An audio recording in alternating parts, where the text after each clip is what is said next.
वह सौतेली माँ होते हुए भी डेजी वसंत की हवा जैसी है जो फुगुई को अपनी हथेली का खजाना मानती है। उसकी मुस्कान की झलक सबसे कोमल प्रकाश के रूप में फुगुई के विकास के मार्ग पर बिखरती है। एक मनोवैज्ञानिक परामर्शदाता के रूप में वह किशोरों के दिल की गहराइयों को समझती है। अब जब फुगुई भ्रमित होती है तो रात के आकाश में सबसे चमकता तारा उसे दिशा दिखाता है। डेजी जब इस घर में हल्के कदमों से प्रवेश करती है तो फुगुई की दुनिया से शत्रुता के बादल छंट जाते हैं और विश्वास का माहौल बन जाता है।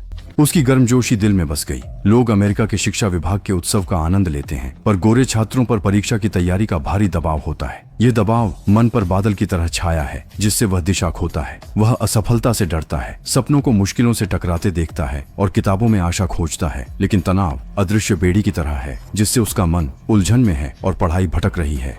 इस समय डेजी का नाम मन में झरने सा बहता है। कठिनाइयां अंधेरी रात सी छा जाती हैं और वह भोर की पहली किरण बन जाती है। वह दरवाजा खोलती है, डेजी को बिस्तर पर देखती है। फुगुई पास आता है। उसकी आंखों में असमंजस होता है। डेजी नजरें उठाती है। उसकी नजरों में कोमलता और चिंता होती है, जैसे कह रही हो यहाँ हमेशा उसके लिए सुरक्षित बंदरगाह है। फुगुई अपनी चिंता और घबराहट व्यक्त करता है। पुनरावलोकन के कदम चिंता से लड़खड़ा रहे हैं। डेजी धीरे से उसका हाथ पकड़ लेती है।